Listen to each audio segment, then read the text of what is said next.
Bonjour frères et sœurs et bon dimanche à vous. J'espère que vous avez passé un agréable week-end. Le thème que nous allons développer ce matin est intitulé « Pourquoi prions-nous » Pourquoi prions-nous? C'est un thème central en fait. Pourquoi? Parce que la prière est au centre de notre vie. La prière est au centre de tout cela qui accepte Yeshua Mashiach comme Seigneur et Sauveur. La prière, c'est pour tout enfant de Dieu. Mais la question posée ce matin est celle de savoir pourquoi prions-nous. Pourquoi? Parce que il y a beaucoup d'amalgames aujourd'hui. Ça veut dire que on a mis dans la tête de bon nombre d'enfants de Dieu que nous prions pour recevoir ceci, pour recevoir cela, pour ceci ou cela. Alors que tout cela n'est pas biblique. C'est pour cette raison que le thème central ce matin, c'est pourquoi prions-nous? Quel est le but recherché lorsque nous prions?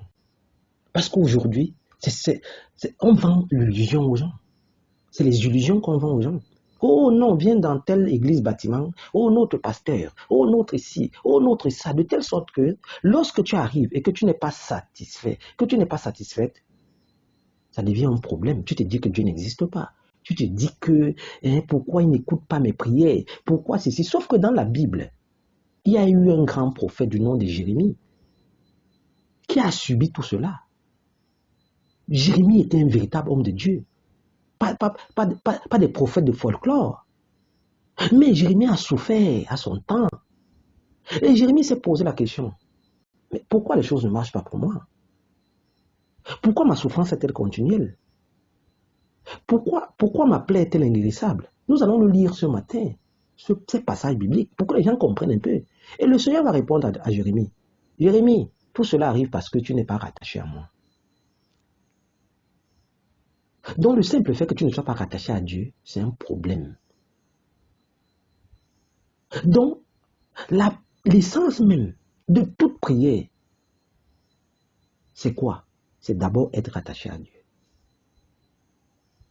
C'est ça la vérité, c'est ce qu'on ne dit pas aux gens. C'est pour cette raison que les hommes ne peuvent pas fuir l'église de l'esprit que Yeshua Mashiach est venu bâtir. Nous devons rentrer à l'école de l'esprit. Parce que cette église est une église infaillible qui ne peut mentir. Peut-être qu'elle n'a pas la gloire, peut-être qu'elle n'a pas de bâtiments, mais c'est une église qui est primordiale. Parce que lorsque cette église est en toi, tu vas voir les choses différemment. Et tu vas comprendre que tu es comme le fils d'un président de la République, comme la fille d'un président de la République. Lorsque tu demandes quelque chose à ton père, tu n'as pas besoin de faire beaucoup de transactions. Tu n'as pas besoin de faire beaucoup tu n'as pas besoin d'avoir des mots de tête. Comme un ministre. Comme un ministre, pour parler à ton père, pour parler au président de la République. C'est ce qui arrive aujourd'hui. Et c'est ce thème que nous allons développer ce matin. Oui. Parce que prier, c'est quoi d'abord? Prier ici, c'est élever son âme à Dieu. Prier, c'est exprimer sa foi en Dieu. Prier, c'est faire des demandes et supplications. Des demandes et supplications à Dieu. D'ailleurs, la Bible déclare, priez sans cesse. Priez sans cesse, faites des demandes et des supplications pour la repentance, pour vos péchés. C'est ce que la Bible demande. Et dans Marc 1, le verset 35, la Bible déclare, vers le matin, pendant qu'il faisait encore très sombre, il se leva et sortit pour aller dans un lieu désert où il pria. Notre Sauveur, lorsqu'il était sur terre, priait très tôt le matin. Priait très tôt le matin. Une façon de confirmer le rôle essentiel de la prière dans nos vies. Le rôle essentiel de la prière dans nos vies. Notre Dieu nous demande de persévérer dans les prières, pas pour avoir la gloire, mais d'abord pour glorifier Dieu. Parce que lorsque Yeshua Mashiach se levait tous les matins pour prier, ce n'était pas pour avoir la gloire. C'était pour rendre témoignage. C'était pour rendre témoignage à la grâce, à Dieu, glorifier Dieu. C'était pour cette raison qu'il priait tous les jours. Frères et sœurs, soyons vigilants. Et revenons aux Écritures. D'ailleurs, Matthieu 6,6 déclare, mais toi, lorsque tu pries, enferme-toi dans ta chambre et ton Père qui est dans le secret te le rendra. Ton Père qui est dans le secret te le rendra. Une autre façon de nous amener à comprendre que celui qui prie convenablement a le regard de Dieu. A le regard de Dieu. Sa destinée dépend de Dieu. C'est Dieu qui guide ses pas. Pour bon nombre d'entre nous, l'expression ton Père qui est dans le secret te le rendra, ça veut dire tu vas recevoir ceci ou cela, un bien matériel, etc. Parce que les gens sont focalisés aujourd'hui sur les biens matériels exclusivement, ne sachant pas qu'il y a un côté spirituel. Il y a un monde spirituel. Le spirituel d'ailleurs domine sur tout. Lorsque le Yoshua Masha parle ici, il parle du spirituel. Il ne parle pas du physique. Lorsqu'il dit ton Père qui est dans le secret te le rendra, il va te rendre quoi? Ça veut dire qu'il aura son regard sur toi. Ça veut dire qu'il va se rappeler de ta prière ou de tes prières. Il sera à tes côtés. Ton côté spirituel sera éclairé par le Saint-Esprit. C'est de ça qu'il parle. Mais lorsque le spirituel est déjà aplani, est déjà visible, le physique va suivre. Lorsque tu vois un homme, il réalise ceci ou cela sur le plan physique, sache que son côté spirituel est très fort. C'est ça la vérité. C'est pour cette raison qu'il est primordial de revenir aux Saintes Écritures, de revenir à l'église de l'esprit. Cette église n'écoute rien du tout.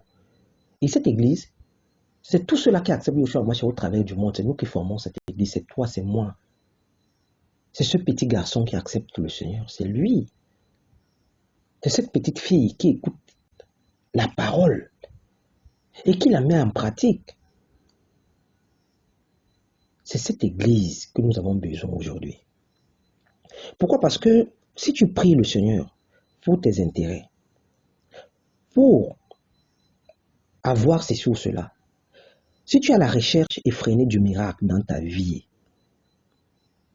vu que tu aimerais travailler, vu que tu aimerais te marier, vu que tu aimerais voyager, c'est bien tout cela. Mais pour que tout cela soit possible, il faut d'abord que tu sois rattaché à Dieu. Pour que le voyage soit possible, pour que le mariage soit possible, pour que tu aies un travail qui dépend de Dieu. Parce que tu peux avoir un travail, mais ce travail ne dépend pas de Dieu.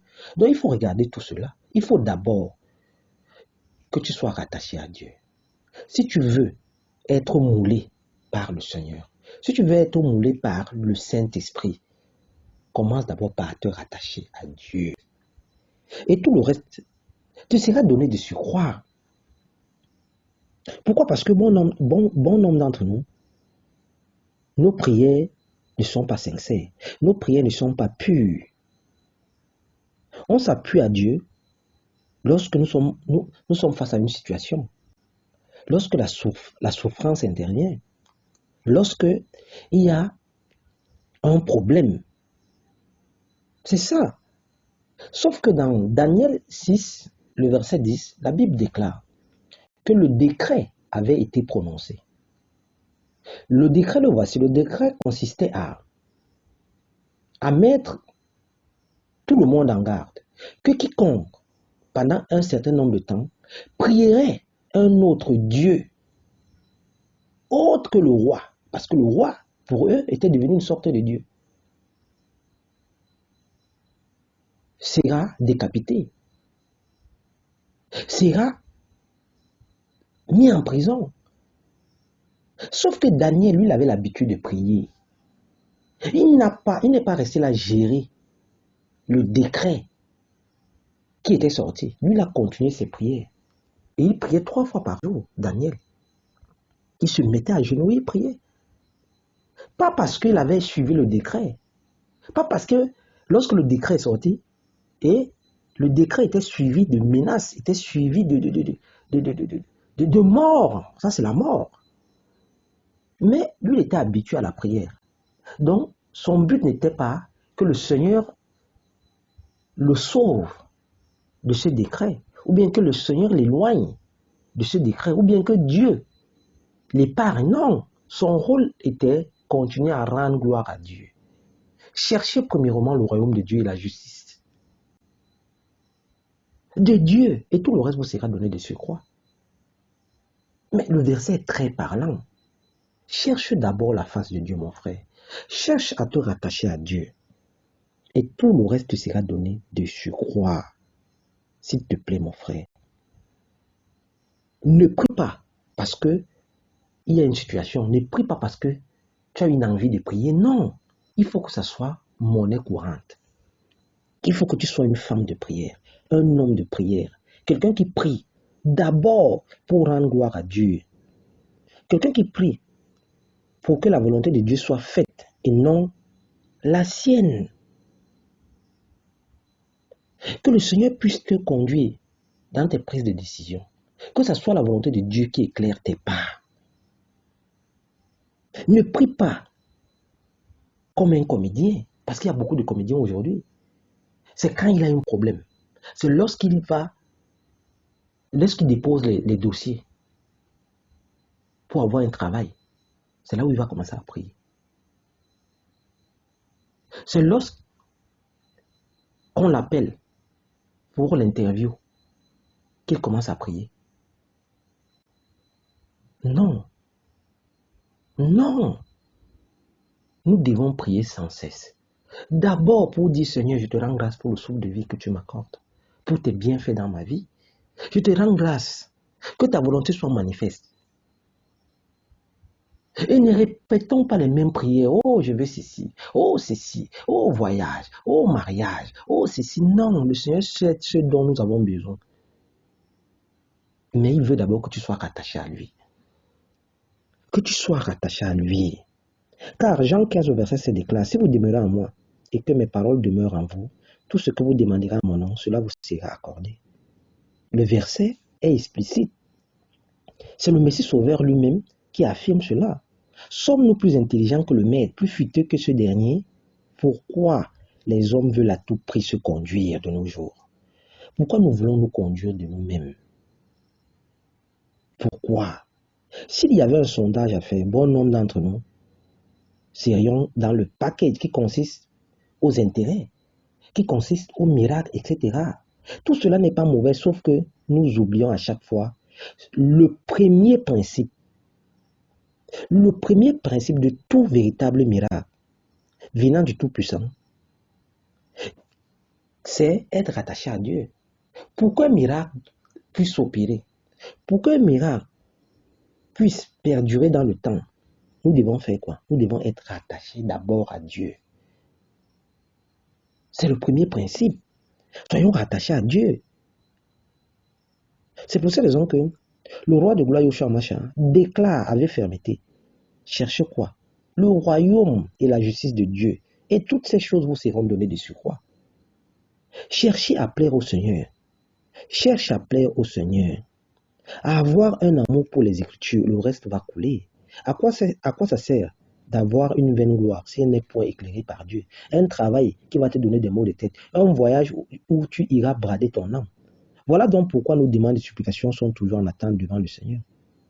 Donc avant toute prière, frères et sœurs, commençons d'abord par se rassurer que nous sommes rattachés à Dieu, que nous sommes guidés par Dieu, que nous demeurons dans sa présence. Et ceci va s'illustrer dans la vie d'un véritable homme de Dieu, d'un véritable grand prophète. Jérémie, nous lisons dans Jérémie 15, le verset 18, voici ce que Jérémie déclare au Seigneur.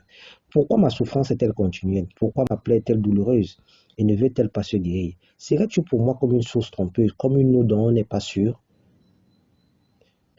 Comme une eau dont on n'est pas sûr, voici un véritable prophète de Dieu qui constate que sa vie n'avance pas. Malgré ses jeûnes et prières, rien n'évolue. Il décide de se retourner vers son Dieu afin d'avoir des réponses, afin d'être éclairé, afin d'être guidé. Parce qu'il était dans la confusion.